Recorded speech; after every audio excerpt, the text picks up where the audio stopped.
everyone. Welcome to Blazing Star Oasis online. My name is Neil. I'm the master of Blazing Star Oasis, and this is essentially our second week doing classes online. And given that we just got news that lockdown is going to continue until at least May 3rd, we're going to be here every week going forward. There'll be something every Tuesday night, probably. We've also got a Red Book study group going on Friday nights, and we're going to continue to announce classes and events as they occur. We're going to be doing something over the holy days on April 8th, 9th, and 10th. So we'll have a reading of each chapter of the Book of the Law on each of those days. Check out our Facebook page for announcements about that. But yeah, we're going to continue in doing things over Zoom for the foreseeable future right now. So feel free to come and make it out to classes and events as we have them. I've posted some links in the chat, so if you can donate, we really do appreciate your donations. We don't have any income coming in except from live events as we normally do, so anything that you can donate is greatly appreciated. I'll post that link right now. And we also have a Patreon page where we are going to be releasing videos continually. We just released one today. And if you want to sign up on that Patreon page, just a $1 pledge is really useful, right, and doesn't cost much. So anything you can do there is also really helpful for keeping this show running. Okay, I think that's about it for that. And I'm going to hand things over to Michael for our class tonight. All right. So I am in daily life. My name is Michael McCormick. My Dharma name is Ryuei, which is R-Y-U-E-I. It's Japanese, so it's very interesting for English people to try to pronounce it. So please just call me Michael. And I have been practicing Buddhism since 1985, 86, thereabouts. And in 2001, I was ordained at Mount Manobu, or Koanji Temple at Mount Manobu in Japan, in the Nichiren Shu order of Buddhism, which is a Japanese Mahayana lineage.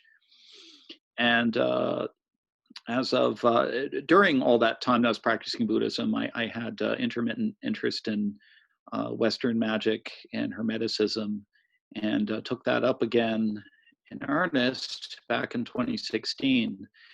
And I have since found that a lot of the things that I'd been doing in Buddhism, and that other Buddhists are doing to a much greater degree than myself, is basically magic, are what we think of in the Hermetic tradition as ceremonial, different kinds of ceremonial magic. So I want to introduce one aspect of that tonight from the East Asian Buddhist perspective, and particularly the Japanese perspective. And what I'm going to introduce is dharanis. So let me switch to my thing here. So what is a dharani? The Sanskrit word dharani means a code or a mnemonic device. And in East Asian Buddhism, let me see something here.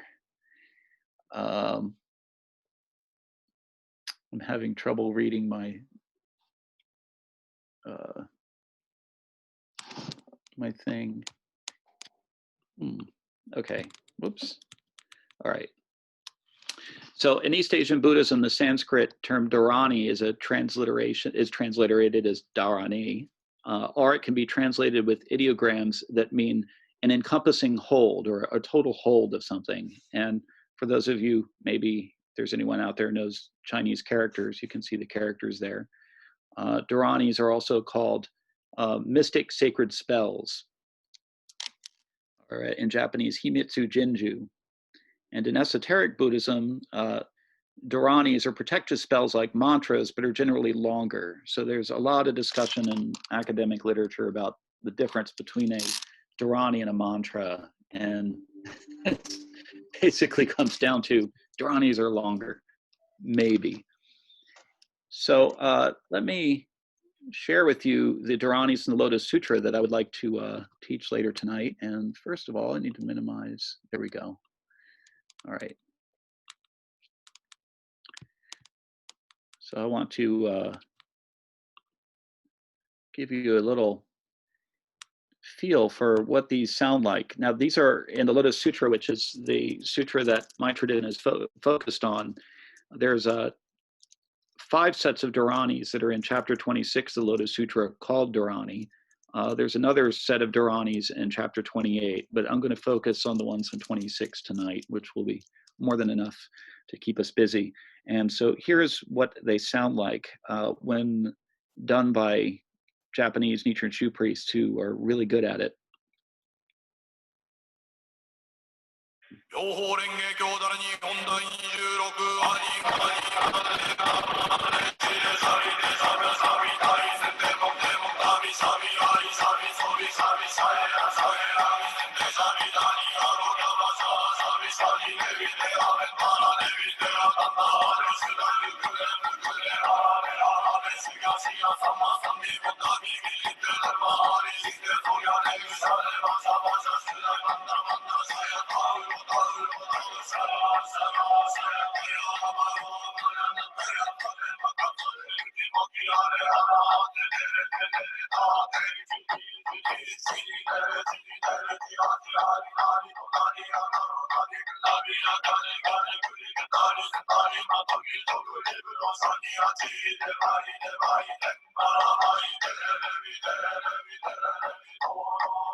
So that is what dharanis sound like in the Japanese tradition when chanted.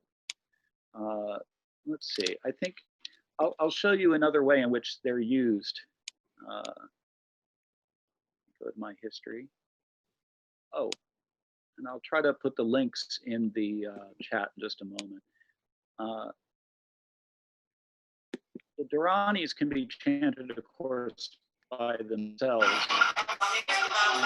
Also, I use them when I am consecrating or doing an eye-opening ceremony for mandalas, omomoris, and ofudas, which are basically like amulets or talismans and things like that. They are also used to do what are called keto blessings by Nichiren Shu priests who have undergone the 100-day ascetic Aragyo training in the middle of winter, which is this very intense practice where for 100 days they recite the Lotus Sutra and dharanis, learn different methods of making those omomori and ofuda and special blessings. And I want to show you a little bit of one kind of blessing done by these keto priests from Jakarta about 7 years ago. Let me move it up here.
All right, so that's what the dharanis sound like. And now let me go back to explaining what they are about. I talked about dharanis and mantras and the idea that a dharani is basically a longer mantra. So for a moment, let's talk about what is a mantra. The Sanskrit word mantra can be viewed as a charm, an invocation, a magic formula, or as a spell. I've seen that etymologically it is related to words that mean holding the mind, protecting the mind. In East Asian Buddhism, the Sanskrit term mantra is translated with the ideograms that mean true word, which is also the name of the Shingon school, which is the primary school of esoteric practice in Japan, although they're not the only ones that do esoteric practices. The Tendai school that my school, Nichiren Buddhism, comes out of is also very well known for its esoteric practices. Mantras are used to invoke protective powers and even the ultimate truth. They are believed to contain the sustaining power and merit of the Buddhas, Bodhisattvas, or guardian deities that they are associated with. They also contain seed syllables that are the concentrated essence of the being that they refer to. So each part of the mantra are also of a dharani, each sound or phoneme, and also its when it is in written form, it's thought to be like a seed that contains the, I guess you could say, cosmic DNA or mystical DNA of whatever being it is related to. And so to recite such a mantra or dharani is to invoke the actual presence of that Buddha, Bodhisattva, or deity. Let me pause this for a moment. And let's see.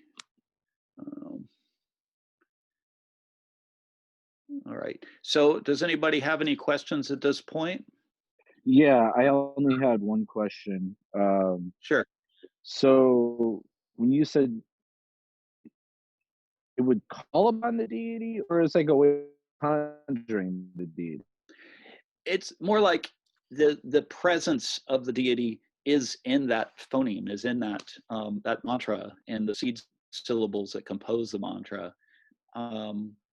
I almost think invoking is not quite the right word because it. No, conjuring, not invoking. Because you would be communicating with a spirit that's not a part of you. Oh, no, Like no. invoking would be inviting it in, right? Am I correct? Well, we're talking higher kind of deities like Sure. bodhisattvas. So in that sense, you want to invoke them. And in another sense, they are part of you. It just depends on how you're interpreting it. There are in tantric, various degrees of tantric rituals, even in Japan, initial ones, you are invoking, well, not invoking, but conjuring the presence outside yourself. But then as the practice goes on, it becomes more of an invoking of bringing them into you. Okay. So it depends on what level sense. You're operating at. Right.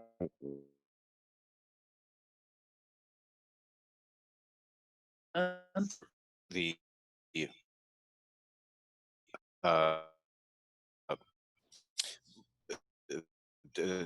seed syllable idea of ipsa nomen res ipsa, or the name itself is the thing itself. Yes, that's it exactly. Thank you. Okay, so going back to the slideshow here. Now mantras and dharanis are not just sounds. This one particular book I found extremely helpful, and I only found it about a month and a half ago, is called The Body Incantatory, Spells and Ritual Imagination in Medieval Chinese Buddhism by Paul Kopp. And he talks about how in the Tang era Buddhism and these dharanis were they were made into amulets, they were made into jewelry, various kinds of jewelry. They were inscribed and on prayer stelas like this one here. He says in the book, in the late medieval period, these and other Buddhist incantations were written, stamped, and printed on amulets worn on the body. They were carved on pillars, written on funerary jars and coffins, and embedded in literary texts. They were analyzed in extensive and densely philosophical commentaries and praised in miracle tales and poems.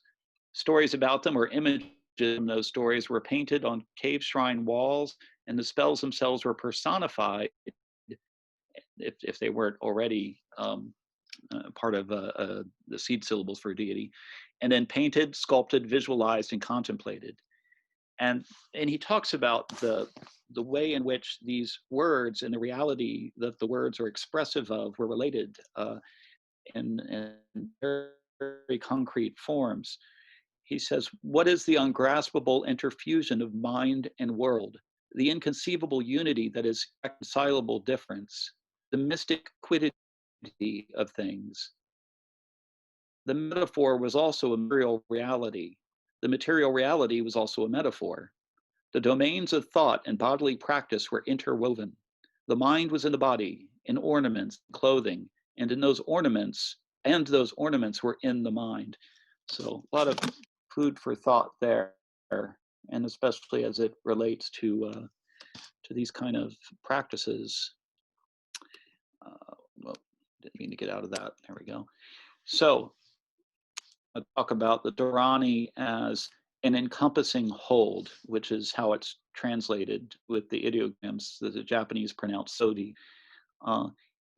Kopp says, as is well known, the word dharani, like the word dharma, is derived from the Sanskrit word dra, to support, maintain, or hold.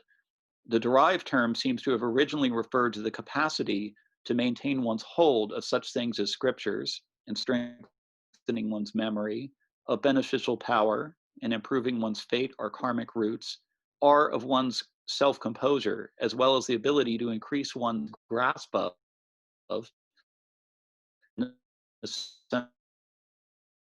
understanding of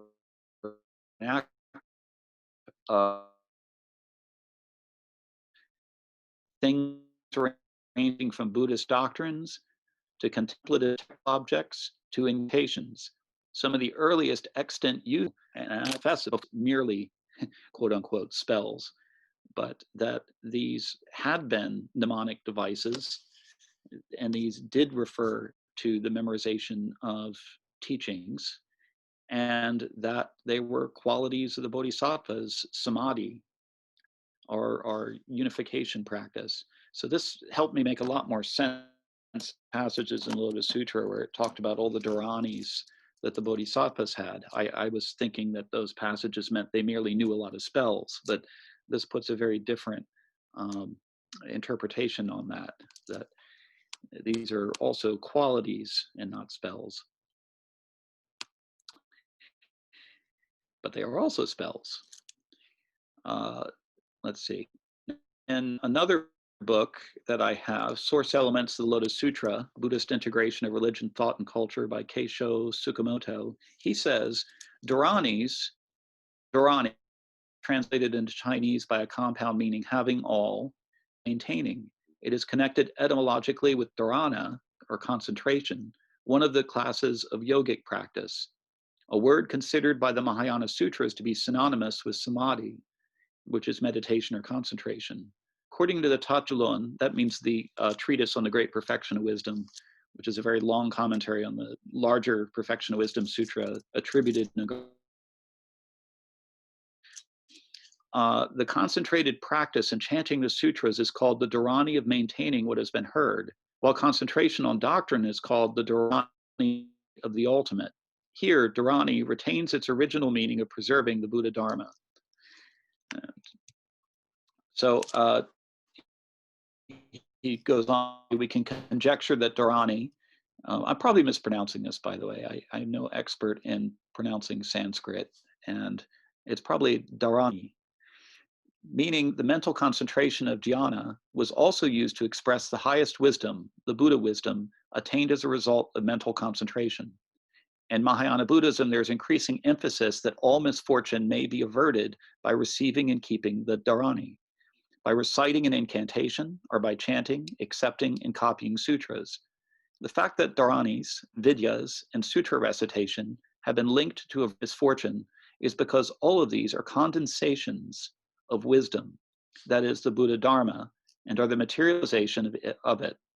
Overcoming demons on the road to enlightenment was understood to represent the destruction of the spiritual obstacles of the defilements. Thus, a connection grew between overcoming spiritual demons and averting external harm such as sickness and misfortune. It is not surprising, therefore, that the practitioner was thought to be able to arouse the power to destroy external obstacles by the power achieved through possessing the dharani. So on a very refined level, people were using the dharani as a way of focusing and concentrating the mind, retaining not just the words of the teachings, but the meanings of them, and overcoming these spiritual obstacles. And then on a maybe a less sophisticated level, people were relating to them as ways to overcome external harm and malevolent spiritual forces. So, and of course, the connection between dharani and dharana brings yoga. So there, and ask if anyone has any questions. Anyone? We're all good? Okay. Let's see. Dharani.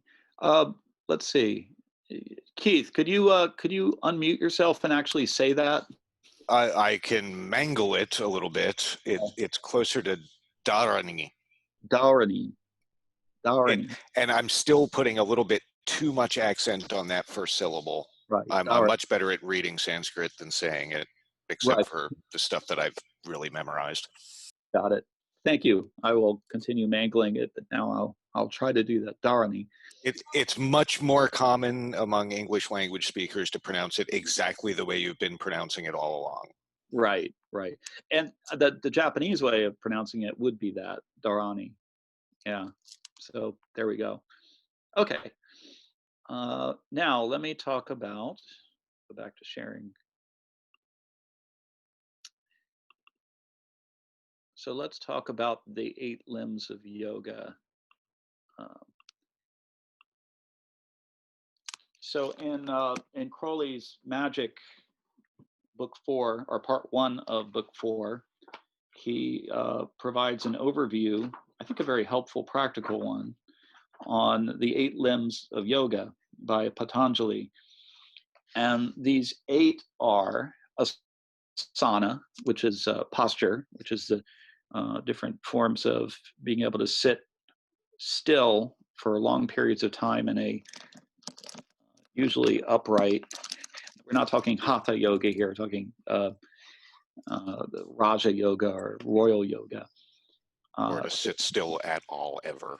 Exactly, right. So you want a nice, firm, stable posture. So that's what asana is about. And then there's pranayama. And by the chapter titles here, Crowley has that chapter entitled Pranayama and its parallel in speech, Mantrayoga. So Crowley makes this connection between Mantrayoga and pranayama, which is controlling, working with the breath.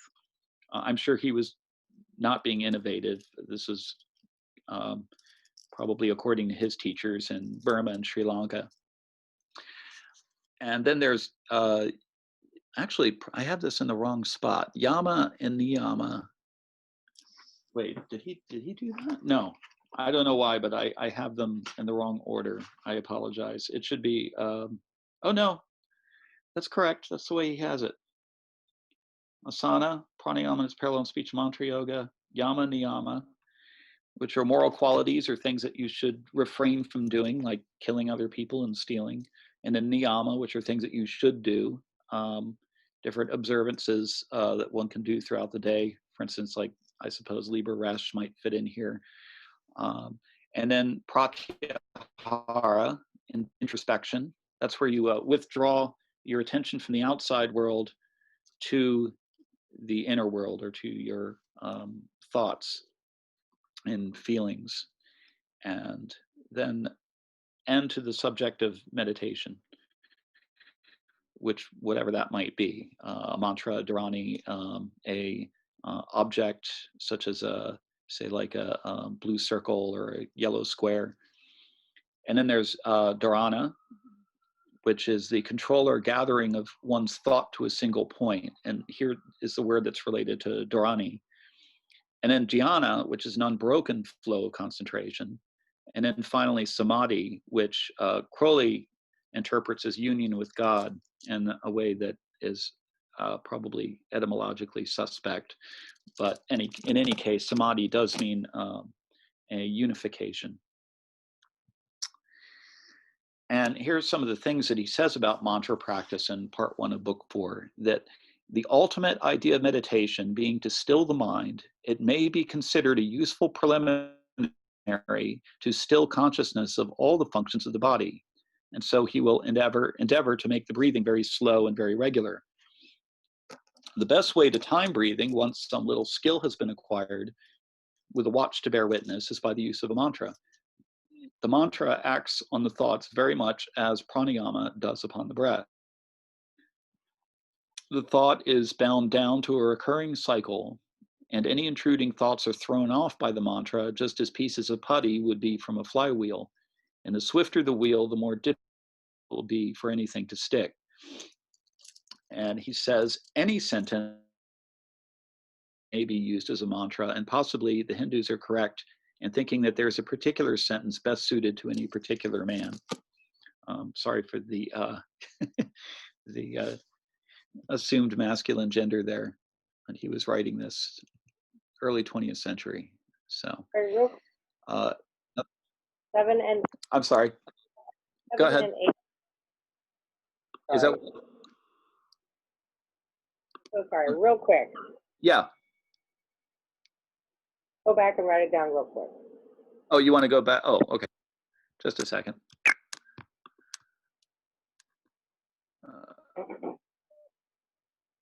Not that one. You want this page? Yeah, the 8 limbs one. Oh, the 8 limb. Yeah. Okay. Here it is. Yeah.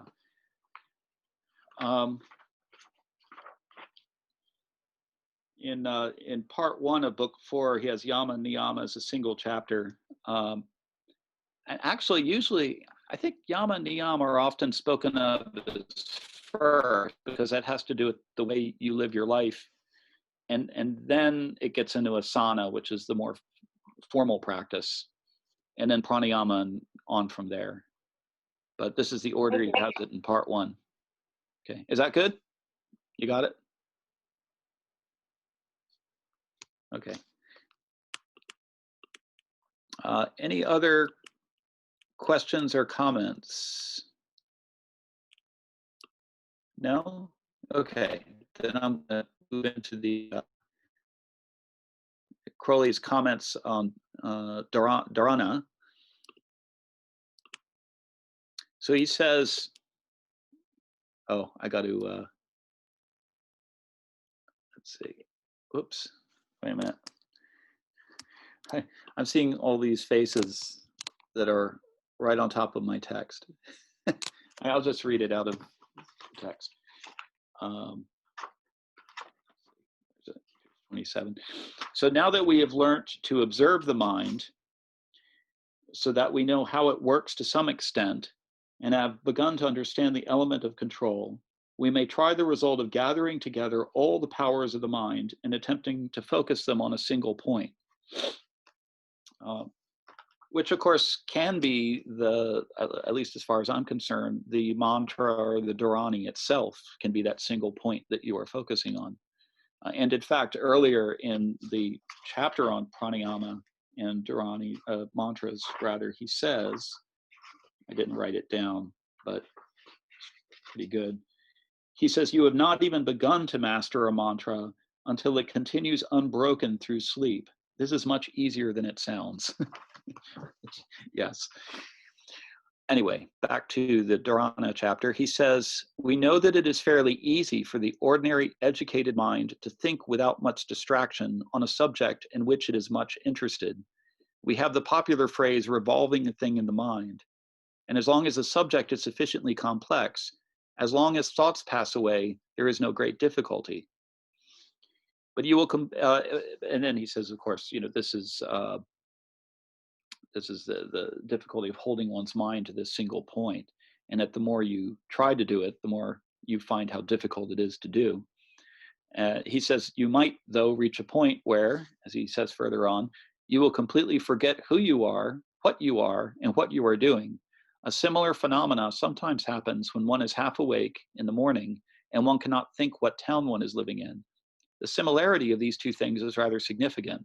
It suggests that what is really happening is that you are waking up from the sleep which men call waking, the sleep whose dreams are life. So the idea is that if you can get, as far as I can understand, if you get so focused on the mantra or whatever your subject of meditation is, that it pulls you out of your normal way of relating to everything, which for almost all of us is a dysfunctional way, a habitual way, an automated way. And this puts us into a whole another state of mind from which one can be free, at least temporarily, of all of those dysfunctions and habitual patterns. And then one can enter into them in a more mindful, deliberate, intentional way. So this analogy down here, it just kind of strikes me as a little odd, because waking up from sleep and not knowing where you are is a state of disorientation, whereas what he's talking about as a result of this concentration practice is kind of a heightened state of orientation, if that makes sense. But they're both similar in the sense that they are not the normal way we go through our day. And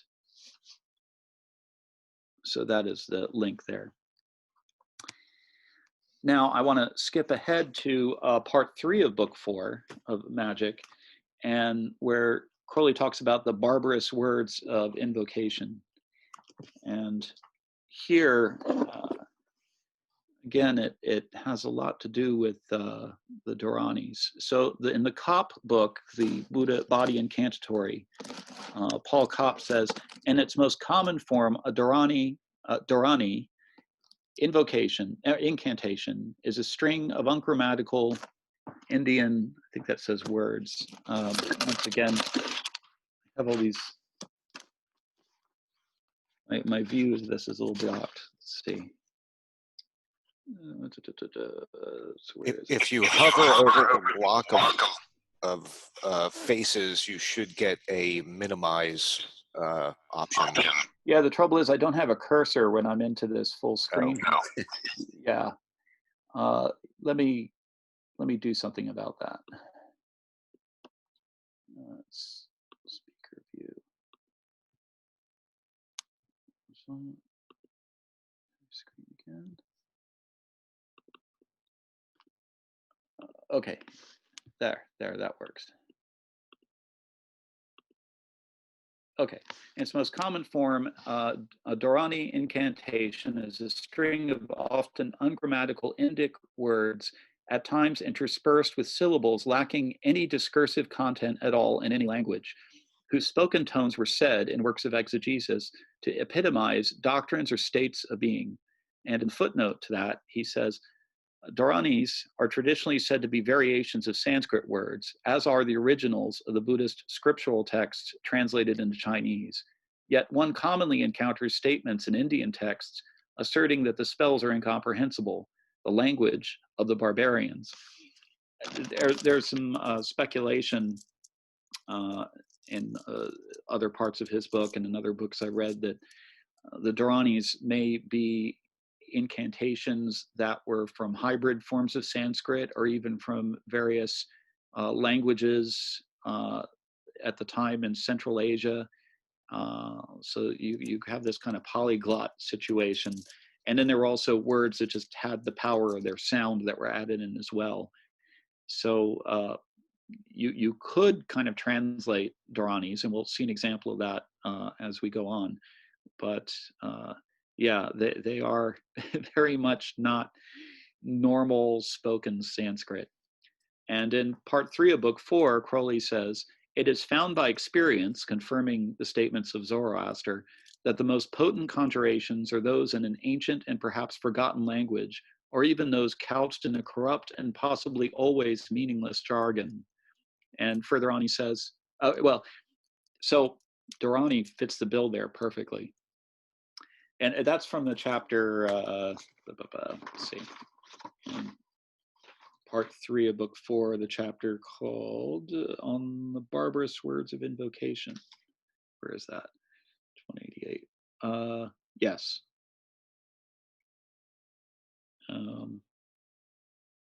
Of silence and secrecy, and of the barbarous names of evocation. There it is.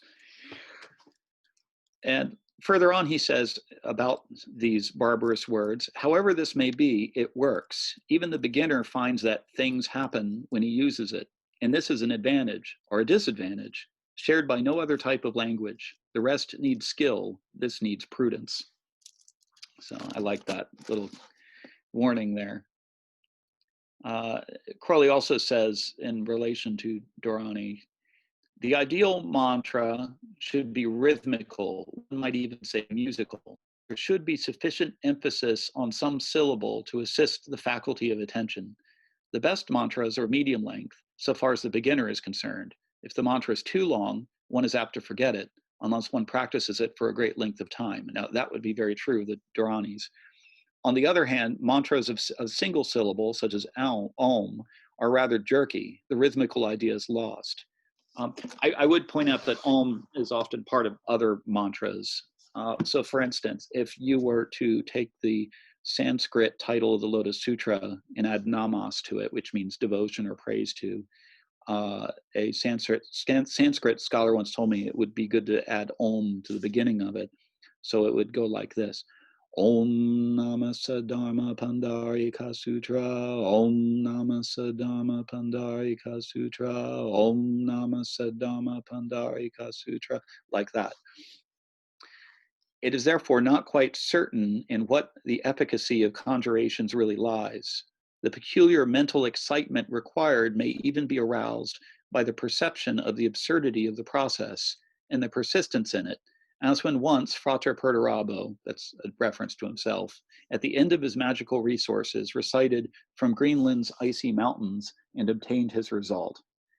So I am not familiar with that story, but I assume that he used that song to get himself into a different state of mind, and it worked. So I would point out here that earlier when he was talking about dharana practice or concentration practice, he said it was easier if it was something that interested the mind. And then here in part 3, he's talking about the kind of excitement that barbarous words of evocation can arouse. So here's a situation where you have magic and mysticism kind of combining, I think. You have this dharani creating that excitement and interest on the sort of magical side, and then that's used on the mystical side to keep the attention in that place, on that practice. So before I go on, are there any other questions or comments? Yes, We all good? Give it a go about pronunciation. Yes. I think it's actually dharani. Dharani. Yeah, it's every time you see that dash, it's like dharani. Yeah. And so it's pretty lengthy, and it's like pranayama. Mm-hmm. That's how I think that's more like closer. Yeah. Yeah. I need to basically take a course in learning how to pronounce all this stuff correctly. Just a little bit like lengthier. It's like dharani, Dharani. yoga. Yeah. That's how, like they say. Right. Thank you, Rusbe. You have a question in the chat. Michael. Yes. I have a question. Sure. Go ahead, Mark. Oh, thank you. You used magical and mystical separately. Was that yeah. on purpose? Actually, yes. That's something that Crowley does. He uses mysticism to refer to practices where one is basically getting into a state of meditative absorption and kind of withdrawing from the world, whereas he uses magic in the sense of more like ceremonial ritual practices that are very much using all the elements of the physical world, and perhaps even trying to make changes in the physical world, although even there it's understood that the primary change is in one's mind. So one is kind of externally directed and the other one is internally directed, but Crowley points out that they both end up creating this unified state between subject and object, so that in a sense they are complementary practices, even though they seemed in a superficial way to be opposed practices. Does anybody want to add to that or modify what I just said? Neil, Keith? I think that's pretty correct for what Crowley says about the relationship between mysticism and magic. Magic is outer directed, mysticism is inner directed, but ultimately they have the same end in sight. Right. Okay. All right. So moving along here, go back to my PowerPoint.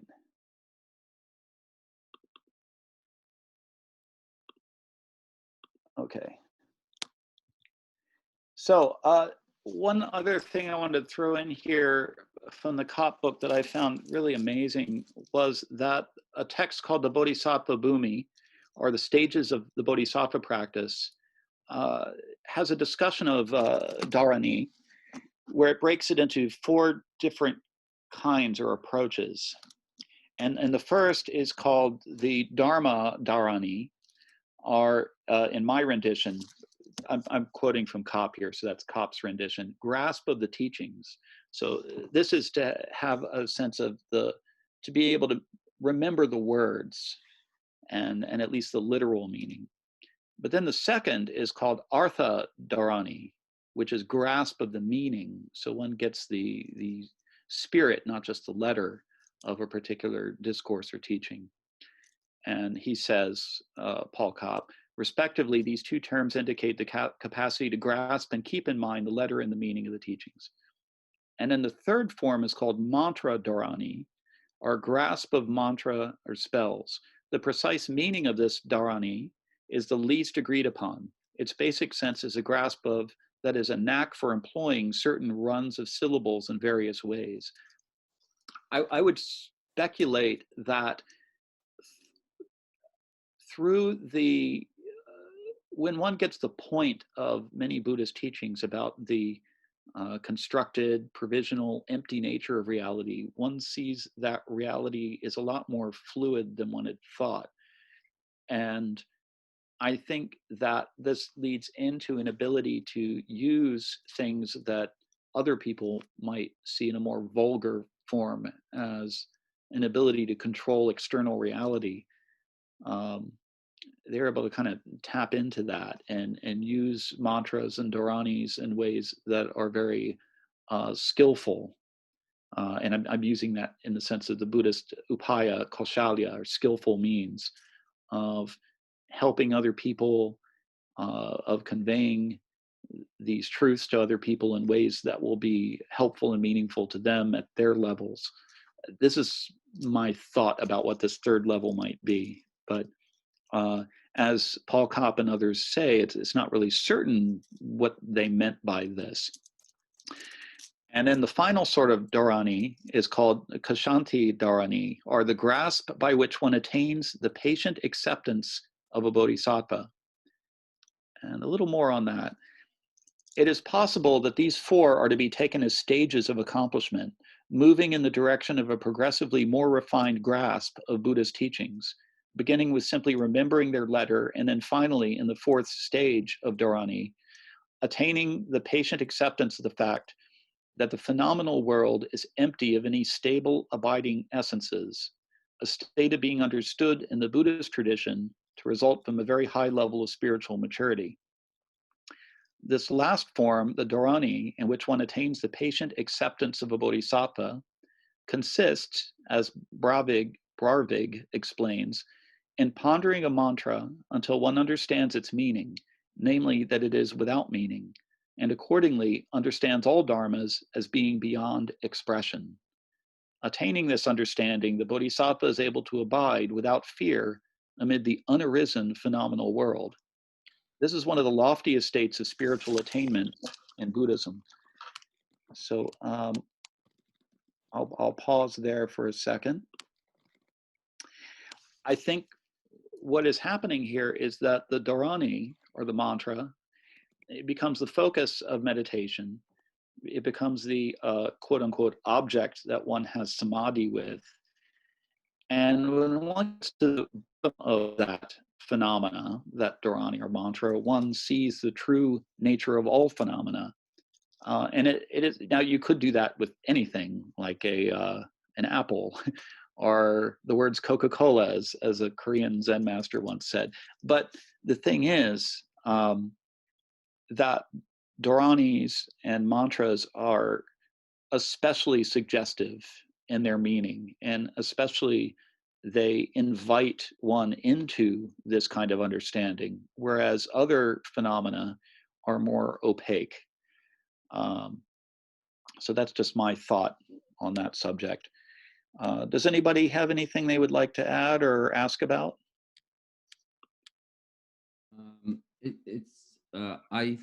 It's just something that came to my mind. Some meditations, like according to your age, the guru gives you a certain mantra for that age you are. Like, I don't know, you might be like 15 years, and then they give you one mantra, and if you're 25, they give you another mantra, and if you're 35, they give you another mantra. Right. Because there is probably like a certain power for that's suitable for that age. Yeah. Especially in TM, this is what they do in TM. Right. Yeah, there's some comments Crowley makes, since you brought up TM, about in the chapter on Barbarous Words, how some mantras have power, or words have power, because they're broadcast so widely and become pervasive, but other ones have their power from being kept secret. Mm-hmm. So I'm not going to talk about that, because that's a whole other discussion, but it did make me think of the way TM tells people that, you don't ever tell anybody else your mantra. Whereas with other groups, like with Nichiren Buddhism, we want everyone to know about our mantra and to use that. So yeah, there's so many things, so many aspects to this that we could get into. But thank you, Ruspe. Anybody else? Any comment or question before I move into talking particularly about the dharani of the Lotus Sutra and teaching where they come from, what they're about, and maybe engaging in some practice? We have until 9, Neil, right? 9:30. 9:30, really? Okay. Well, let's see if I can keep this going till 9:30. All right. Anybody else? Okay. So back to the PowerPoint.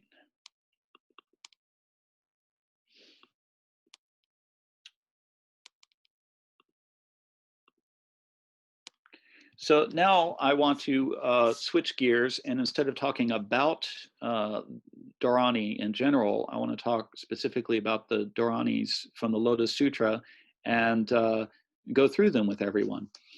So the Sutra Lotus Flower of the Wonderful Dharma is one of the earlier Mahayana sutras. It started to be compiled in the 1st century before the Common Era. It probably got into its complete form towards sometime in the 2nd century. Was translated for the first time in Chinese in the 3rd century. And then in the 5th century, it was translated by Kumarajiva into the sutra that is chanted and practiced with today in Japan and the rest of East Asia. Now down the center, you see the little mandala here, the picture mandala. Down the center are the words Namu, Myoho, Renge, Kyo. Namu is a transliteration of the Sanskrit namas, or actually here, I'll skip ahead a bit. So here you see those characters on the right. Namu is 2 Chinese characters chosen to transcribe or transliterate namas, the Sanskrit word for devotion to. It also has some other meanings as well.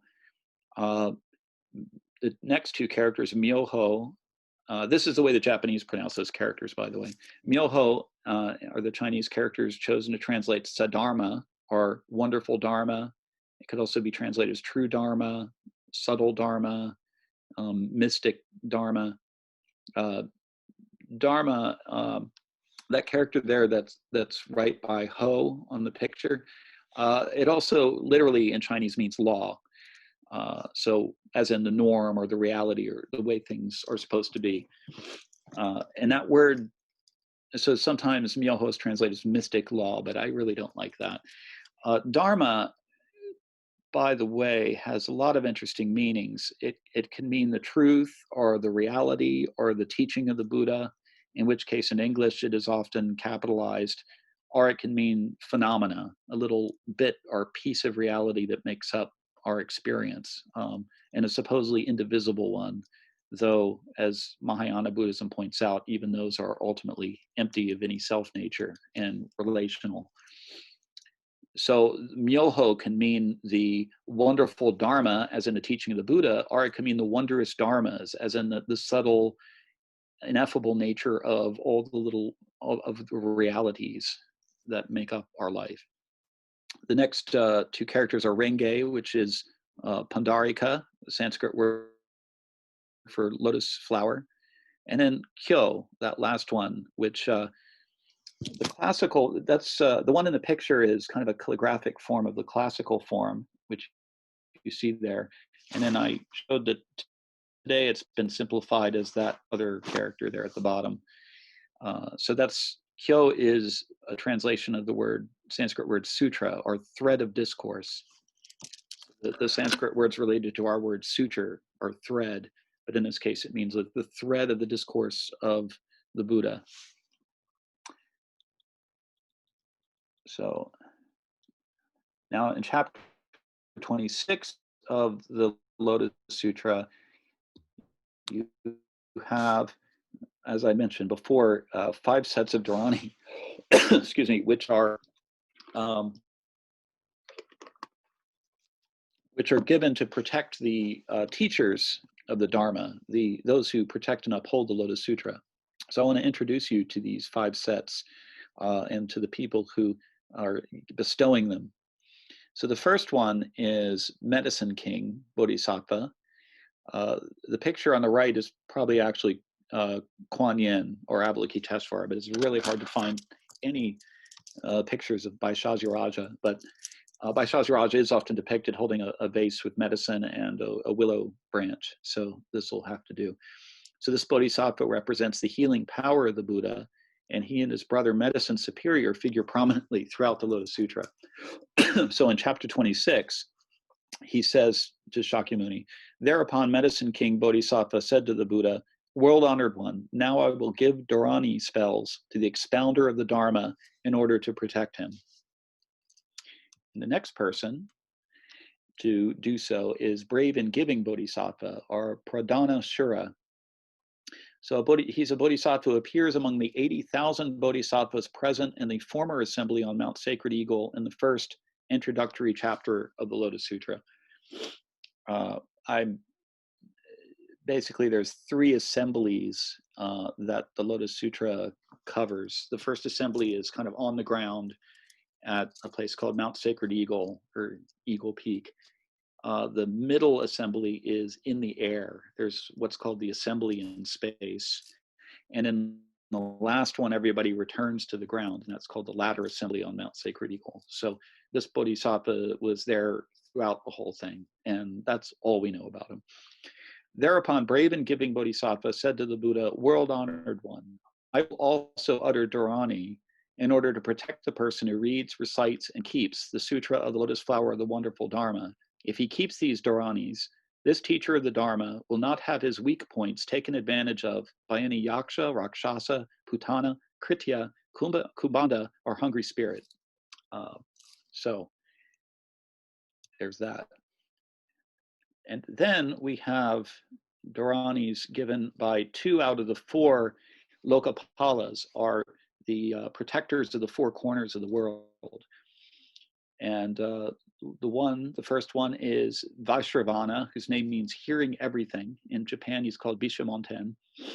When I was looking for pictures of Bishamon, I was amused to find some anime character with very skinny blonde woman in samurai, not samurai, but like in armor or something. So I know nothing about that show, but I was amused to find that kind of character when I looked for Bishamon. So Bishamon, or Vaishravana, is a chief of the 4 heavenly kings, the Lokapalas, because he protects the teaching place of Shakyamuni Buddha and hears him teach. He is known as hearing everything. Hearing everything resides halfway up Mount Sumeru. That's the mountain at the center of the world in the ancient Buddhist cosmology, and is the guardian deity of the north who presides over winter.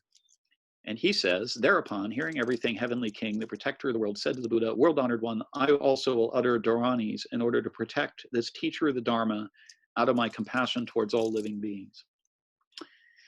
The next Lokapala, or heavenly king, is Dhritarashtra. I'm mangling that. Jikoku-ten in Japanese. Say it again? Dhritarashtra. Okay, thank you. So, nation upholding is the guardian deity of the East who presides over spring. And he says, thereupon, nation upholding heavenly king, accompanied by thousands and billions of nayatas of Gandharvas, those are these heavenly musicians, who were surrounding him respectfully, came to the Buddha, joined his hands together, and said to him, world-honored one, I also will protect the keeper of the Sutra of the Lotus Flower, the wonderful Dharma, with dharanis, with divine spells. So this is why I like Japanese Buddhism. It's so much easier to pronounce Jikoku-ten. And then finally, the last set of dharanis in chapter 26 is from the mother of demon children and the 10 rakshasis, or female rakshasas, who are a kind of flesh-eating demon. And her name in Sanskrit is Hariti, which means stealer of children, but she is also called Bhutamata, a name that means mother of spirits or mother of demons. So in Nichiren Shu, she's known as that Griha. That's a sacred eagle where Lotus Sutra is supposedly taught, was right outside the city of Rajagriha. And her husband and the father of her 500 children is Panchika, who is, I think, a general who served Vaishravana, who we talked about just a bit earlier. So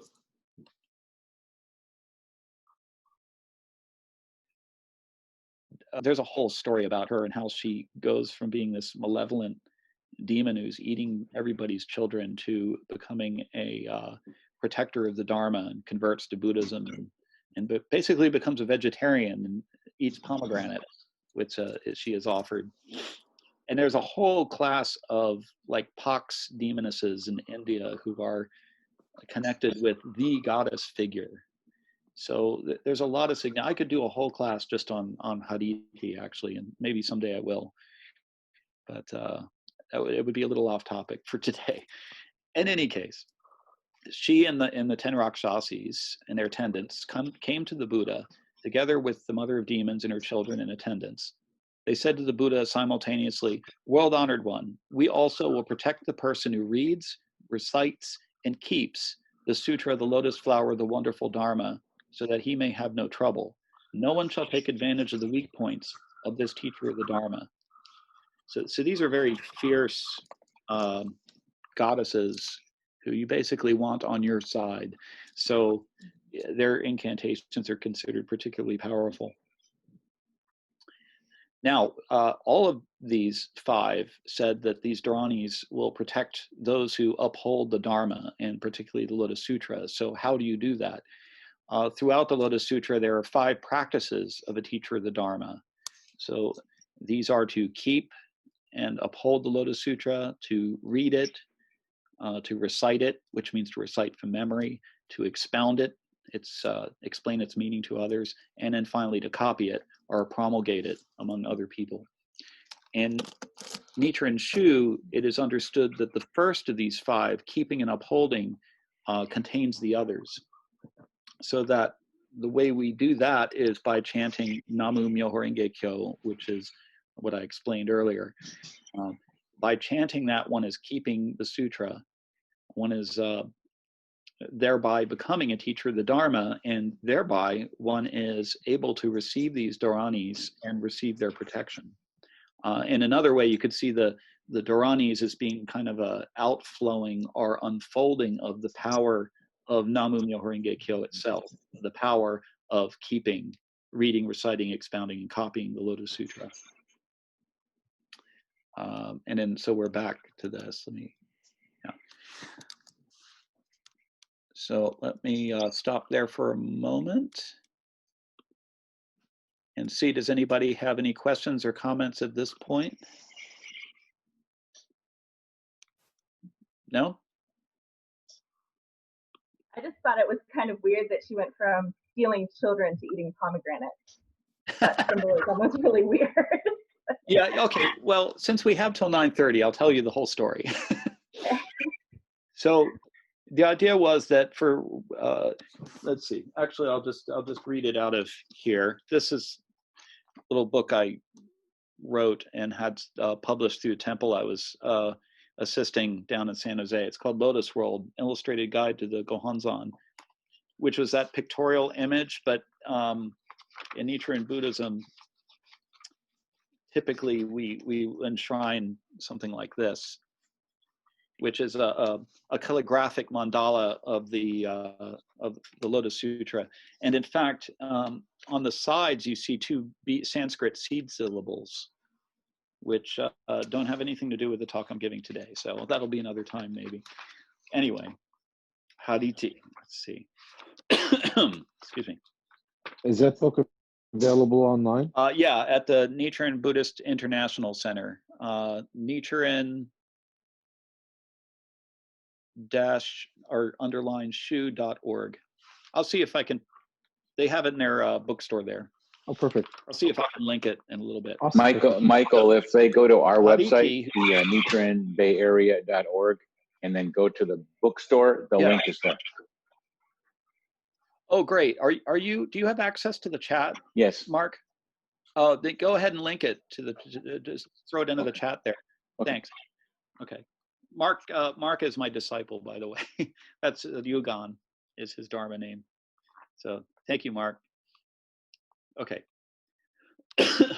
Haditi, whose name means stealer of children, is a female yaksha or yakshini who originally came from the town of Rajagriha. Oh, so yakshas are basically nature spirits like dryads or naiads and various other things. And apparently they can go bad. And that's when they become rakshasas, or rakshasi is the female form. So originally she was a yaksha who went bad and became a rakshasi. Let's see, no, I don't want to do that.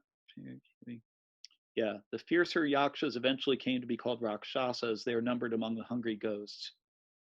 Haditi's husband is Panchika, one of the 28 yaksha generals of Vaishravana. He is the father of her 500 sons. She is also said to have 10 daughters who are considered rakshasas, as the 10 rakshasi who also with her give the dharanis. An indication of how interchangeable the classification yaksha and rakshasa are. Haditi was obsessed with eating the children of Rajagriha's citizens, and eventually even her brother, the benevolent yaksha guardian of Rajagriha, and her husband, Panchika, were unable to stop her. Neither were King Bimbisara nor even the devas, those are the gods, able to stop her. So in desperation, the townspeople turned to Shakyamuni Buddha. The Buddha visited her home while she was away and used his supernatural powers to hide her youngest son under his alms bowl. When Haditi returned and could not find her son, she was distraught. Finally, she herself sought out the Buddha for relief. The Buddha pointed out that if she felt so bad about missing even one child out of 500, she should consider how bad the parents of Rajagriha must have felt when she took away their children, since they had so few to begin with. Hearing this, Haditi felt remorse and compassion for those she had harmed. She repented of her actions, took refuge in the Buddha, Dharma, and Sangha, took the 5 major precepts, not to kill, not to steal, not to engage in sexual misconduct, not to lie, and not to indulge in intoxicants, and vowed to protect the people of Rajagriha. Shakyamuni Buddha then restored her youngest son to her. To assuage her hunger, the Buddha had his monks make a symbolic offering of their food to the hungry ghosts from that time on. Haditi came to be considered a protector of children and women giving birth, as well as a protector of the Dharma. Haditi's gentle image as a giver of children sometimes caused her to be confused with world voice perceiver bodhisattva, in other words, Kuan Yin, Avalokiteshvara, who also promises to give children to those who call on her name in chapter 25 of the Lotus Sutra. Haditi, and then we already know that. So, so there's Haditi in the book, and there's her 10 daughters, and in fact, you can see them on the mandala. Let me do that. If you look like right towards the middle, like kind of towards the character Kyo, they're on either side of Kyo. So there's that. Okay, up here. All right. Any other questions or comments? And then we'll get into the actual practice of the dharanis. Actually, I'll show a couple videos first of how they should sound. Or actually, let me think about this. I will go through them at a kind of moderate speed, and then I want to play for you a couple videos of how they can sound in a very different setting. So, let me get back to that then. I just have a question. Sorry, I couldn't get in the Zoom meeting earlier on my phone. Yeah. I hate to like backtrack because I missed a little bit at the beginning. So I just I don't know if I'm understanding correctly. So these 4 gods essentially offer protection to anybody who upholds the Lotus Sutra. Right. And that was the sutra that you explained earlier. Right. And right. it's part of the dharanis that you're about to explain, or sorry. So that's okay. So the daimoku, that means sacred title, is the main mantra or chant of the Nichiren Shu order of Buddhism. So that's Namu Myoho Renge Kyo, which means devotion to the Sutra of the Lotus Flower, the wonderful Dharma. And by chanting that, in the view of the order that I'm ordained in, that makes you a keeper or teacher of the Lotus Sutra. Okay.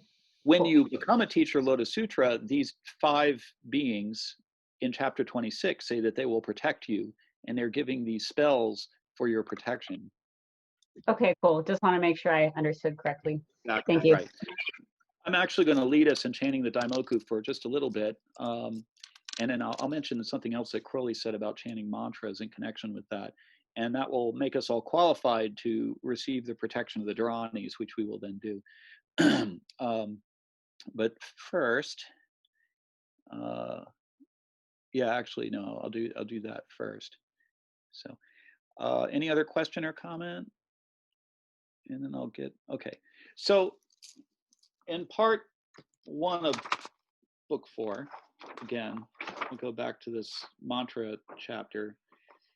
We don't have time to do this tonight, but I think it's a nice advice, and it's kind of like what we do in Nichiren Shu in our what's called Shidaigyo meditation, where we sit silently, and then we begin chanting very slowly, and then we gradually speed the chant up, and until it like hits a peak, and then we slow it down again, and then we go back in a silent sitting. On page 18 of book 4, this one, Crowley says, this is the proper way to practice a mantra. Utter it as loudly and slowly as possible 10 times, then not quite so loudly, and a very little faster 10 times more. Continue this process until there is nothing but a rapid movement of the lips. This movement should be continued with increased velocity and diminishing intensity until the mental muttering completely absorbs the physical. So you're going from slow and external to very fast and more internalized.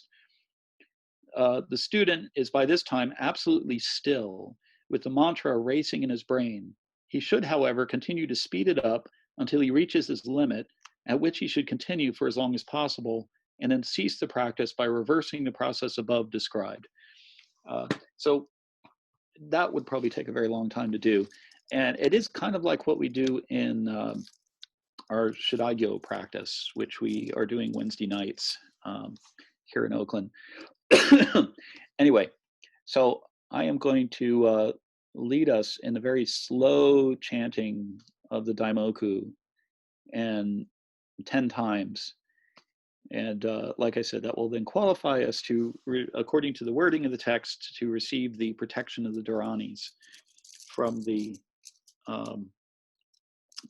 5 entities concerned. So, hey, Michael? Yes. Before you do that, folks should mute their microphones, because if everybody talks at the same time on Zoom, it sounds terrible. Like yes, yes, you are right. You are correct. Everyone's muted. Okay, so we'll do that, and then I will then do the dharanis all the way through, and then I'll show you a couple of videos, and then maybe we can all try to do the dharanis together at kind of a slower pace. So let's see. All right.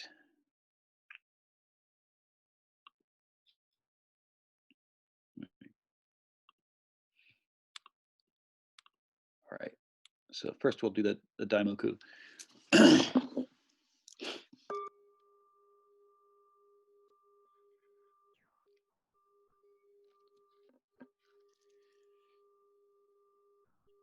Namu Myoho Renge Kyo. Namu Myoho Renge Kyo.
Myoho Renge Kyo.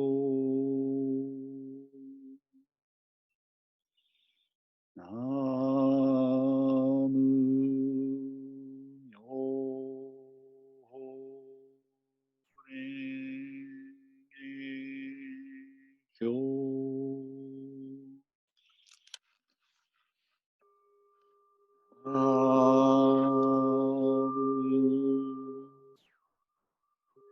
Myoho Renge Kyo.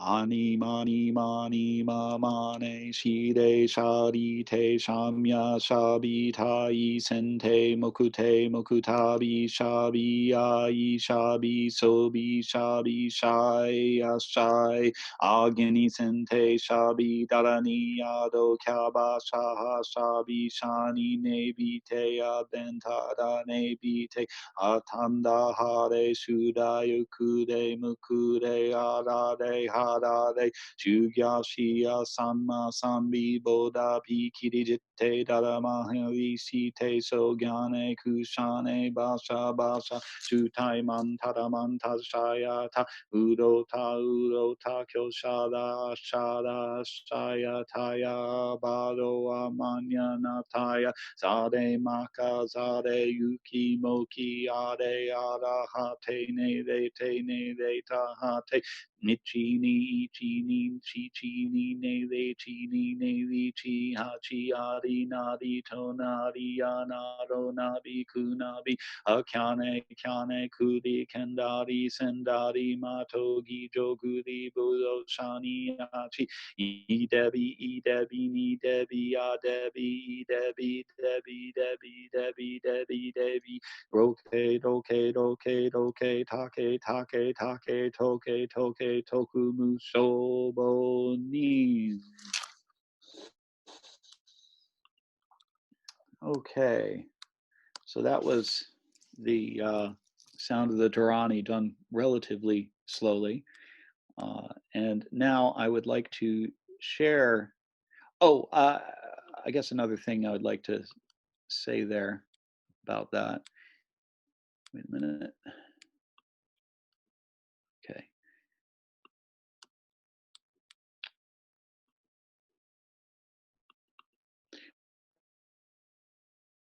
The book I have by Keisho Tsukamoto, Source Elements, the Lotus Sutra, has a whole chapter on the dharanis. And one of the things he does in that is to give tentative translations of these dharanis.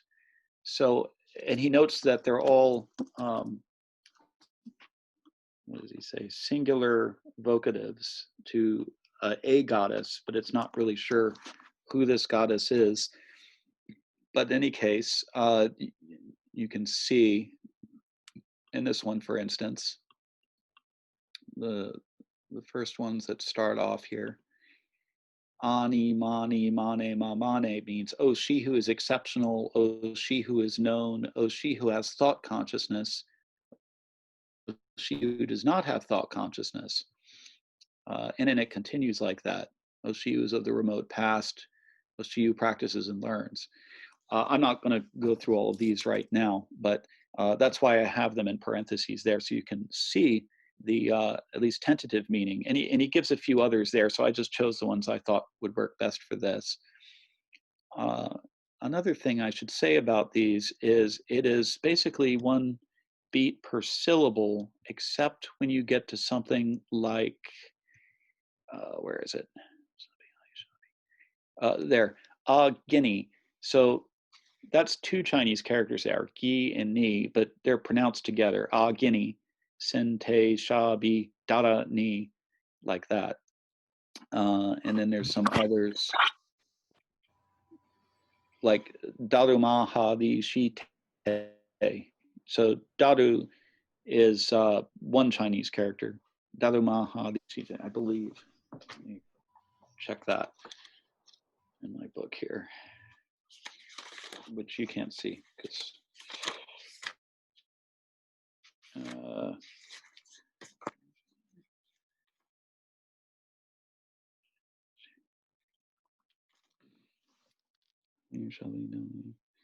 Oh yeah, no, that is also 2 characters, but for some reason it's not hyphenated. Okay, so if it's hyphenated, you just do it with 1 beat, and if it's a long one like daru, like on that last line there, that's also 1 beat. So hopefully that will make sense to everybody. Now I would like to share an example of this being chanted in a way that's a little unique. Let's see, go back in my history here. While you're digging that up, I'll point out that it's of course anybody's guess who the she is, but given that this is within the Mahayana, the middle period Mahayana literature, quite often that deifies the Prajnaparamita as guess that might be the she. I would tend to agree with that, and especially since the Prajnaparamita sutras are also very early and most likely predate the Lotus Sutra. So yeah, I would agree with that.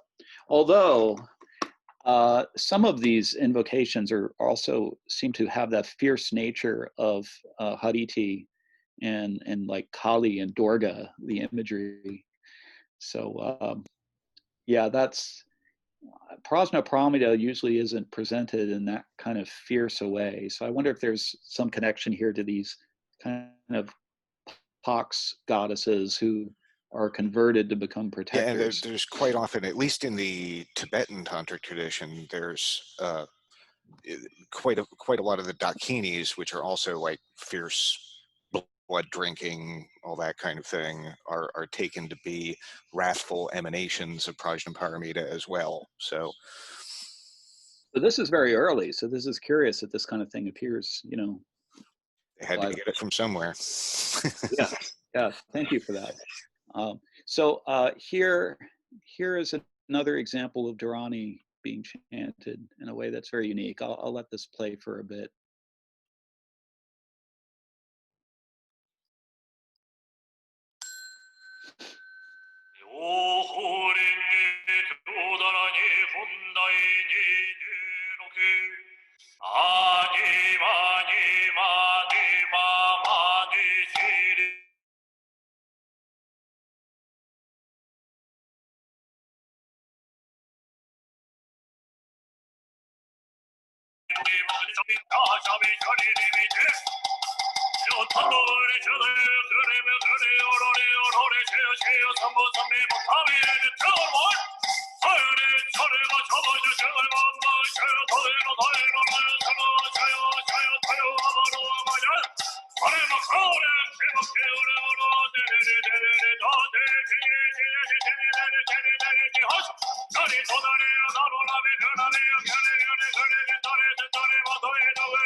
there. So I was quite happy when I found that. In some way, the Japanese are like very, very traditional. In other ways, I think they're really ahead of the curve. So anyway, does anybody have any other questions or comments now? Otherwise, I will, let's start going through them kind of slowly together. And of course, I was hoping that, originally I wanted to do this live with everybody present so I could hear everyone and we could all hear each other. But in this case, I think we'll have to just keep things muted. So there's not a lot of feedback, but just kind of follow along. I'm going to go through them relatively slowly, and then I'll go a little faster through them again, and then I'll go a little faster, maybe a third time, and then I'll stop, and I can open things up for more general questions and comments. So how does that plan sound to everybody? Is that good? Okay. All right. Good. All right. Then I will do that. Back to.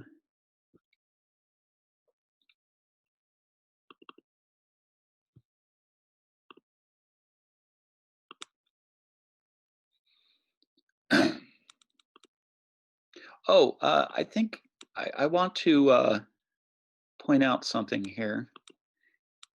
Okay. In the video where he's chanting in the jazz video, they did it also in the earlier videos I showed. Oh, and I want to provide the link to that for everybody. Let me grab that. No.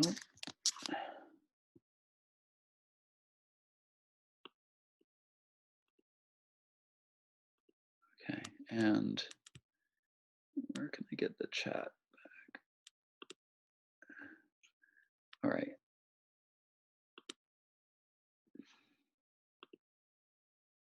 All right.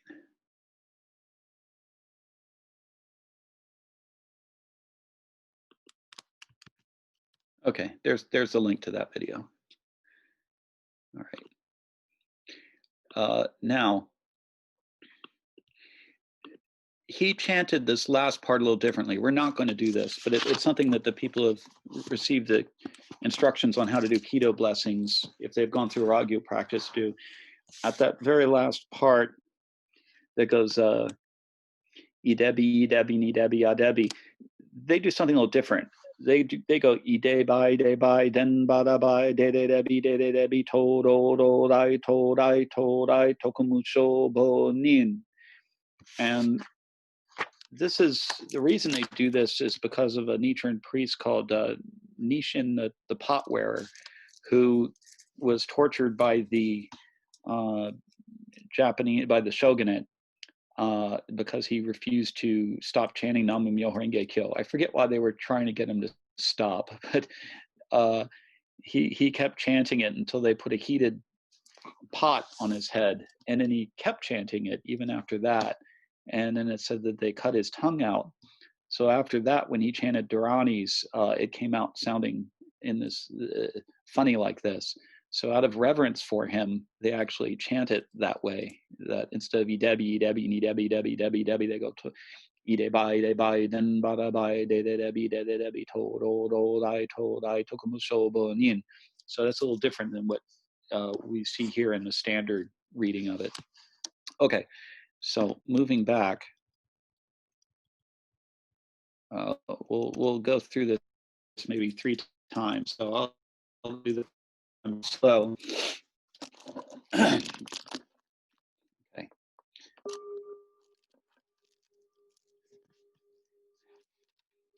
Adi mani mane ma mane shire shadite shamya shaditai sente mokute mokutabi shabi shabi sobi shabi shae shae agini sente shabi dharani ado kyaba shaha shabi shani nebi te adentara nebi te atanda hare shudayu kure mukure arade arade sugyasya samma sandi odabi kiridite daruma harishite sogyane kusane vasha vasha sutai mantara mantara chayata urota urota kyosharya ashara ashaya taya abado amanyana taya Zare maka zare yuki moki ade arahate ne re te ne re tahate ichi ni shi chi ni ne re chi ni ne ri chi ha chi ari nari to nari anado nabi kunabi akane kane kuri kendari sendari matogi joguri buro shani achi devi devi devi devi devi devi devi devi devi devi okay okay okay okay take take take toke toke tokumu sobonin.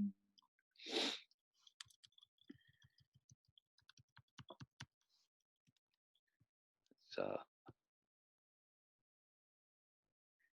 did anybody try to follow along with that? Just out of curiosity. Yes. How did that go? Sort of quietly. It was good, nice and slow. Yeah, yeah, and you need to go slow to learn, well, just regular sutra chanting, but especially for this, and then you just start speeding it up until you're matching what you're hearing in those videos. For instance, the traditional way of learning this in Japanese Buddhism is called ichi ichi mon mon. So you the teacher will go like ani mani ma mani, and then everybody else will do it after him, and then you do each phrase at a time. The sensei will do it first, and then everybody else will do like a callback or response, follow along. So let's see. I'm reading some of the comments in the videos.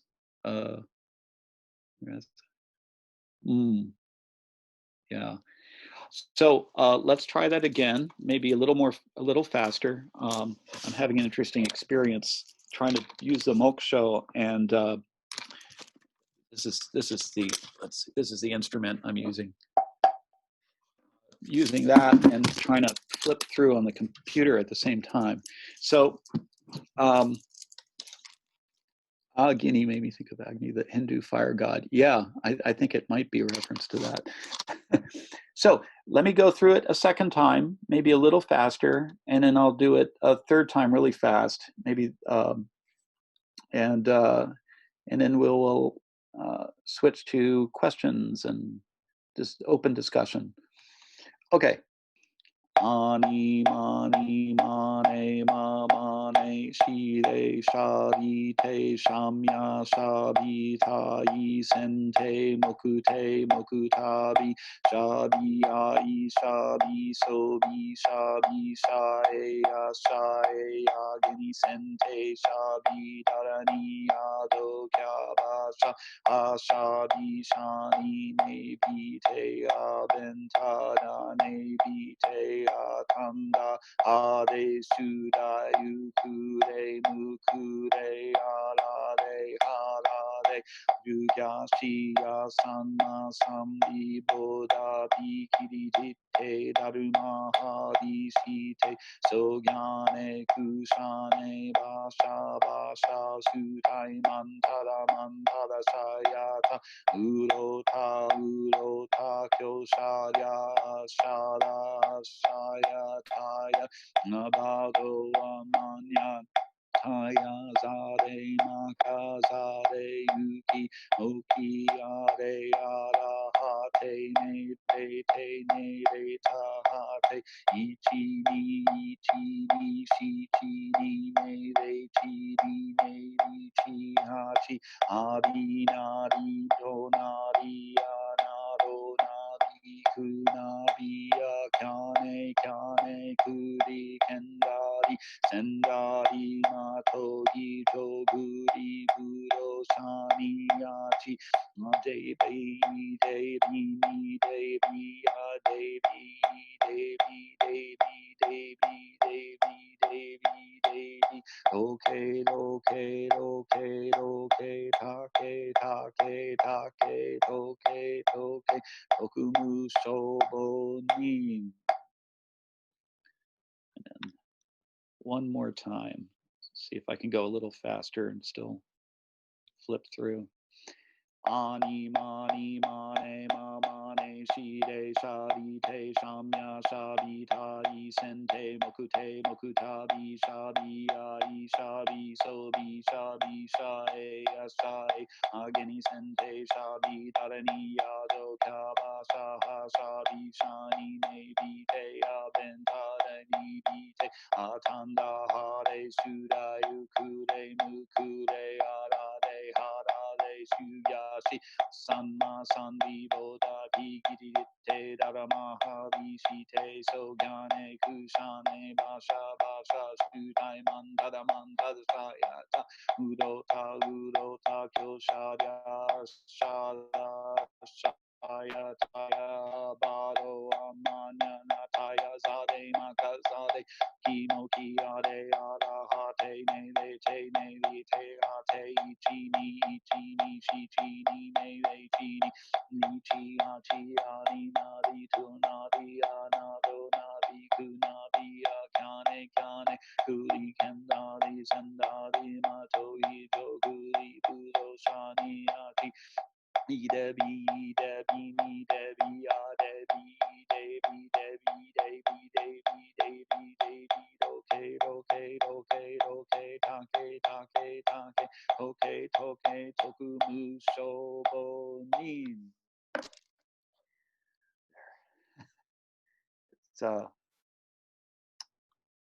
It's funny.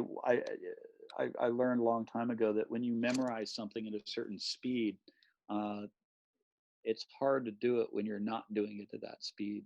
So actually, when I usually do these, it's at a much faster rate. It's like ani mani mane mamane shide shadi te shamya shabi tabi sente mokate mokatabi shabi I shabi sobi shabi shaya shaya ageni sente shabi dharani, etc. Like that. So it's like slowing down is kind of throwing me off. Thank you all very much. I hope that you were able to see how useful these might be to you, even if you are not necessarily a practicing Buddhist. Although again, I would say that activating these dharanis kind of implies upholding the Lotus Sutra in some way. And as I mentioned, the chanting of Namu Myoho Renge is the primary way to do that within the tradition that I'm ordained in. But there are many other dharanis, of course, in Buddhism. The Zen Buddhists have different sets that they do. I've only ever learned dharanis in the Sino-Japanese way of reciting them, and of course there's the Sanskrit versions as well. Anyway, I hope that you can all find that useful and helpful, something you might want to incorporate in your own practice, or at least something that you know about. Yeah, so thank you. Now I'd just like to open things up to any discussion or comment.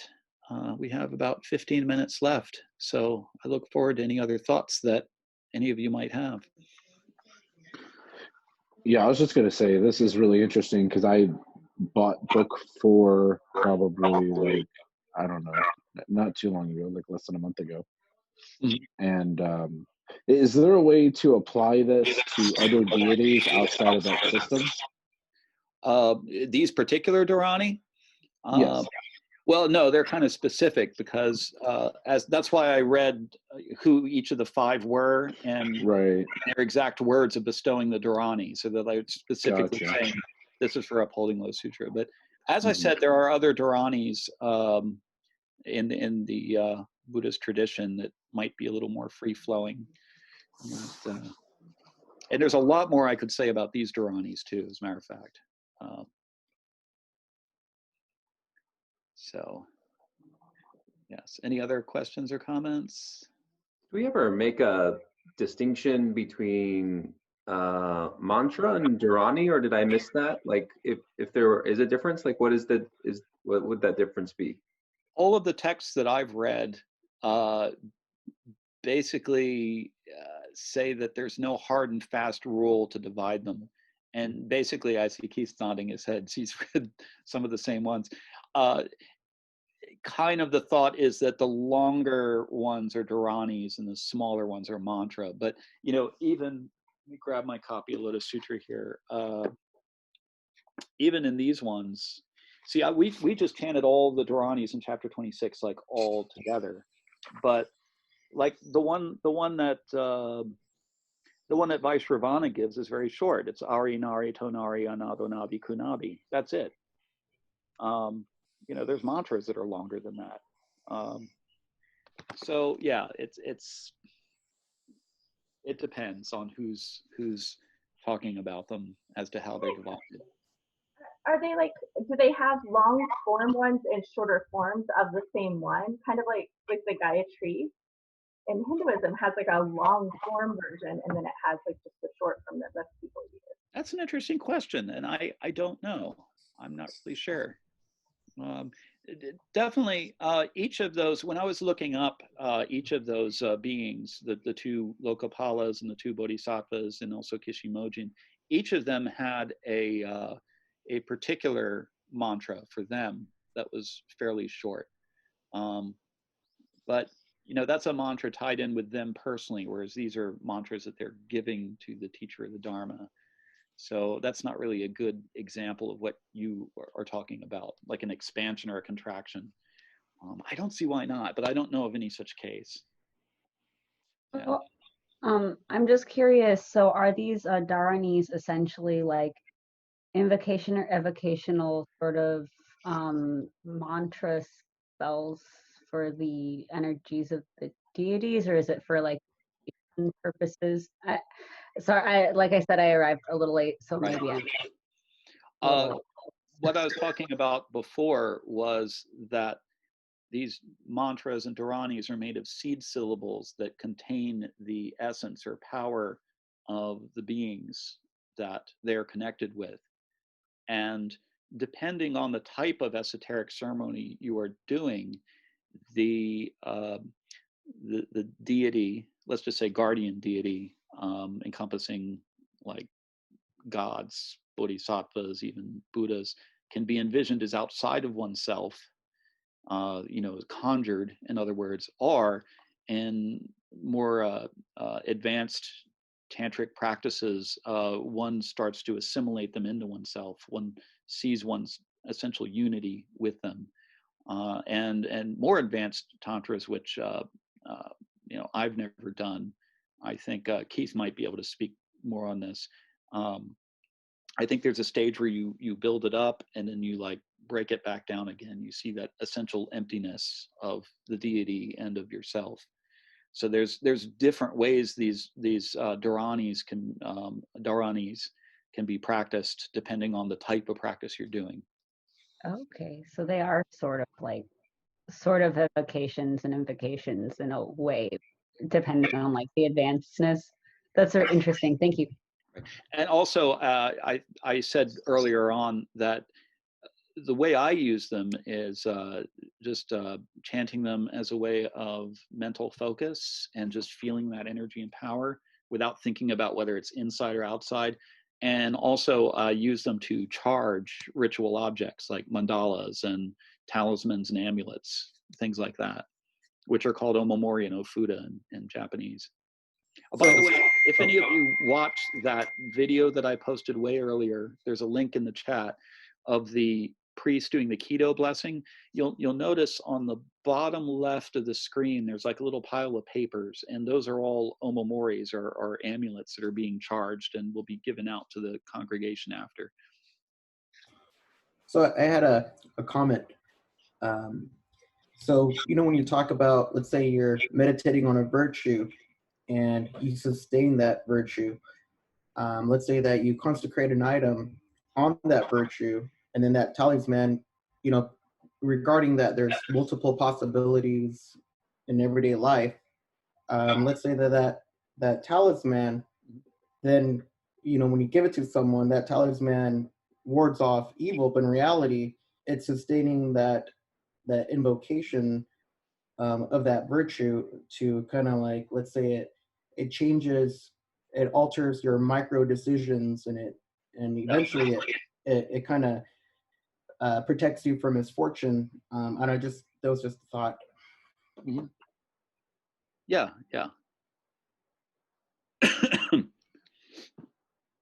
Yeah, and the talismans themselves, like not all of them, but the omamori and ofudas can have these seed syllables on them, can have dharanis written on them. So you're not only charging them with that power, but they're inscribed with that particular power or purpose.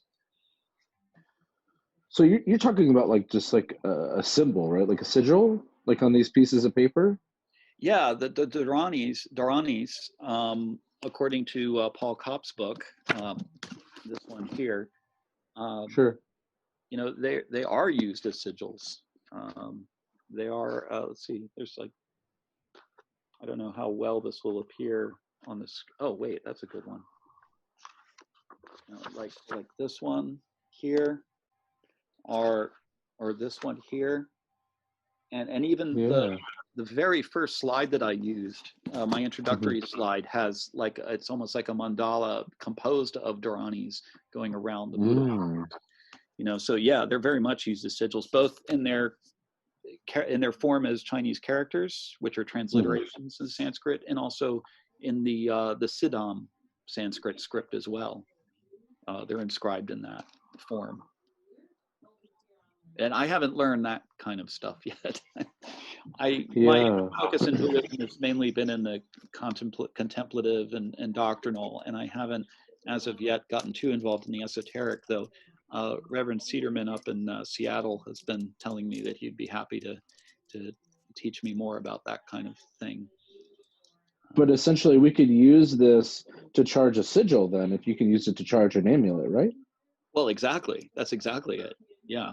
Oh, oh man, I'm about to have some fun this week. Yeah.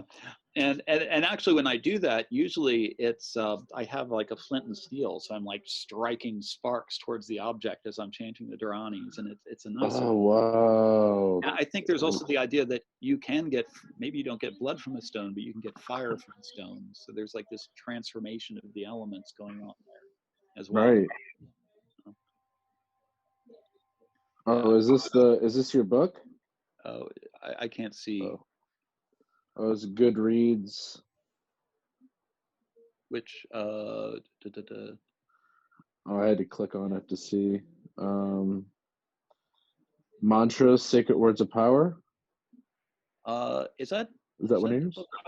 Blofeld? You know what? I have not read that. Oh, Oh, I don't. As a matter of fact, that's over there on the shelf. I think I saw it the other day. It's something I want to read. oh man, yeah. I've been so wrapped up in getting audiobooks. This is something I can't even get in an audiobook either. Yeah. I'm gonna have to break out the big iPad and just like kind of set it up. Right. Right. So, yeah. Right. And let's see. Let's see if there's anything else. All right. Well, there's a lot more I could say about this kind of thing. So hopefully I'll get a chance to do another session, and I could do a whole session on Kishimojin and these kind of fierce goddesses who end up becoming protectors. Yeah. And in fact, I have a little shrine to her in my room up on top of the bookshelf. And in fact, when my my daughter was born, my ex-wife Yumi requested that I bring the little what do I want to call it? It's not a mandala. It's a little scroll with a picture of Kishimojin on it. And she said, she asked me to bring that to the hospital so we could have it right at the side of her bed while she was giving birth. And so, yeah, so I could do a whole session on that. Whole session on, you know, other stuff kind of related to these topics. Yes. Anybody else? Yeah, Michael, you want to mention about Wednesday nights and Sundays? People want to do more chanting. Oh, sure, sure. Yeah. So if anybody is interested in any and taking up any learning more about the Buddhist tradition that I practice on Wednesday nights, now we're doing Zoom meetings. We do the Shadaigyo practice where you, as I mentioned before, you start silent sitting and then the chanting of the mantra Namu Renge very fast or very slow, and then getting faster, faster, faster, and then slowing down, going silence. So I found that's a very powerful practice. So Mark is leading that Wednesday nights. It used to be at his home. Hopefully that will happen again. Now we're doing it on Zoom. And Mark, you did post the Nichiren Bay Area org link, right? I did, yes, as part of helping folks find your book. But and that also has a schedule for that, yeah. Yeah, and the home page for Nichiren Bay Area.org has a couple of mailing lists. So if you're interested in the Wednesday night meditation chanting, you just sign up for that. Right. Or if you want to do the Sunday thing, you can sign up for Sundays. Right. And also on the fourth Sundays of the month, I rent the Thelemic temple, and we do a traditional Nichiren Shu style service. But of course, we're not doing that right now. We're also doing that by Zoom. So if you're in the Bay Area, and you know, and then you can stay for the Gnostic Mass too, in fact. But yeah, usually do that fourth Sunday at 12:30 here, but not until after this virus situation is kind of over. All right. Anything else from anyone? I thank you everybody for showing up for this. This is nice to see so many people here. Yeah, thank you everyone for coming out. And any donations that you can make are greatly appreciated. There's a link in the chat. I'm not sure the link works. I clicked on it a few times, but that doesn't seem to be working. Not working? And Neil, mine worked. I was able to get you some PayPal money. Okay, great. Let me try it one more time. It didn't work for me either. It said it was already completed. Something really odd. So I just went straight to your website. Oh, okay. I just went on the PayPal site and did a straight donation to the Oasis for it. Oh, thank you. Star. I'm going to type in the email address that you can send it to via PayPal.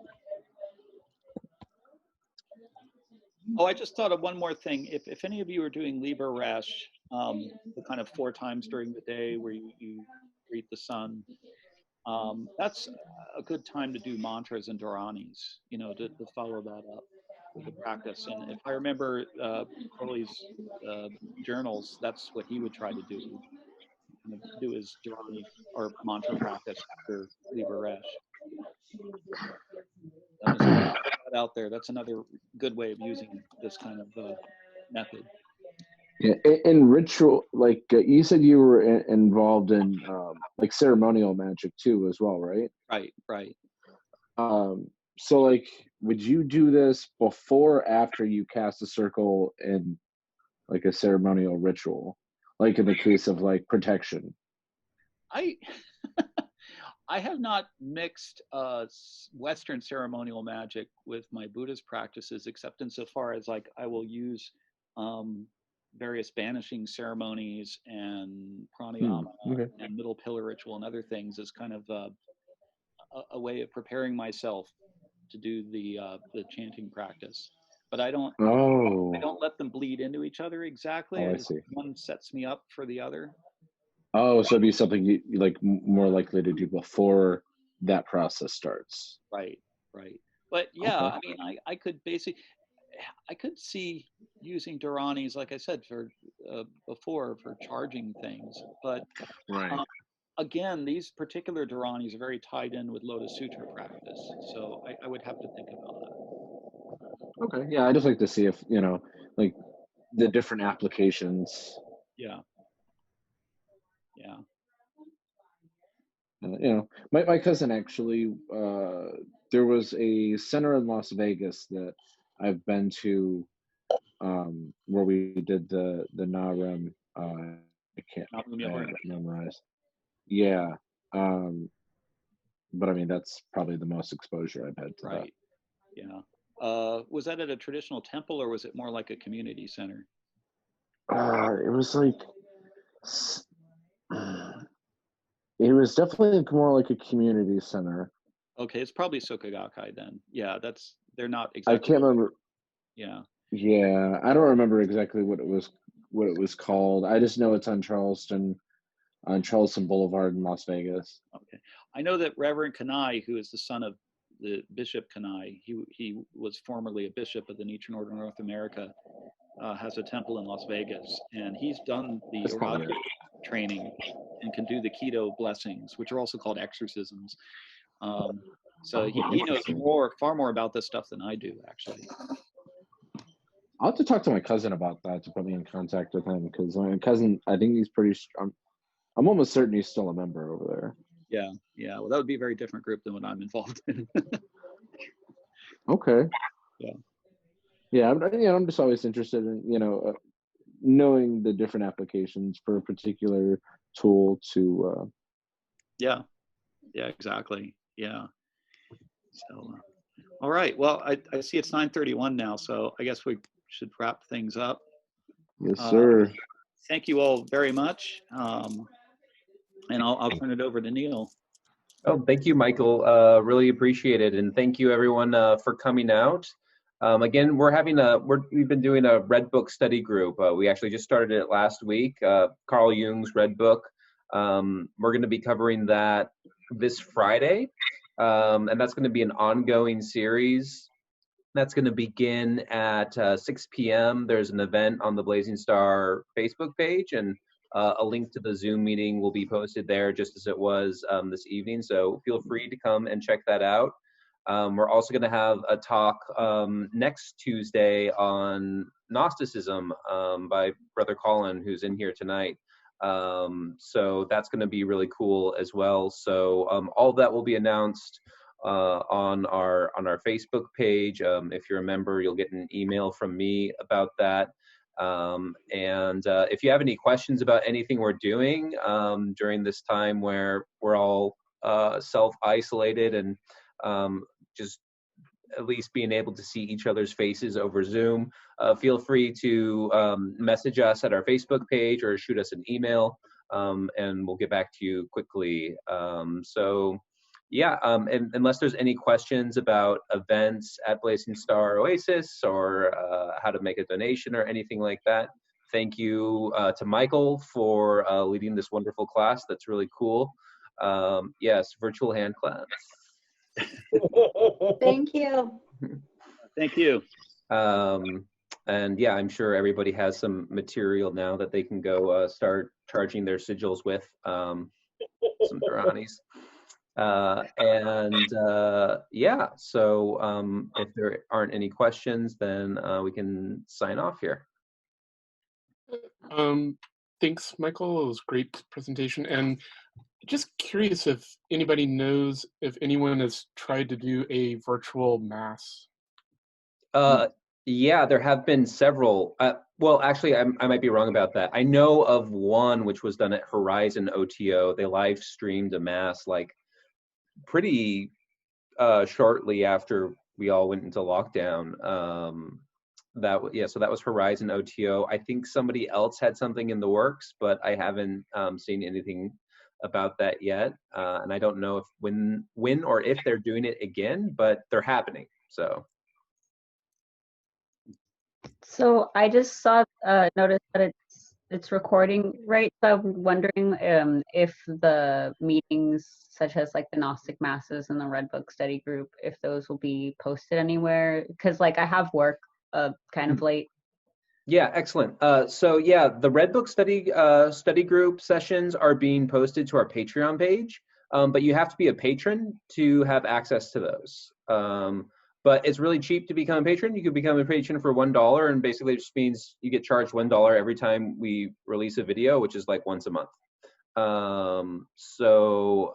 That's how you get the Red Book stuff at this point. We also have a YouTube channel.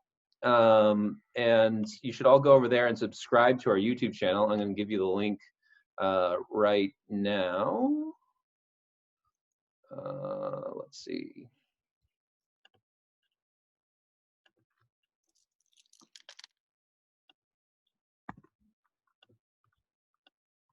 So we've got a lot of content there. Hopefully that takes you there. Yeah, the Red Book stuff will be posted to the Patreon page. And other material that we're just making available to the public will come out through the YouTube. Well, thank you again, Michael, and I hope everyone has a wonderful evening, and we'll see you next time. Love is the law, love under wilt.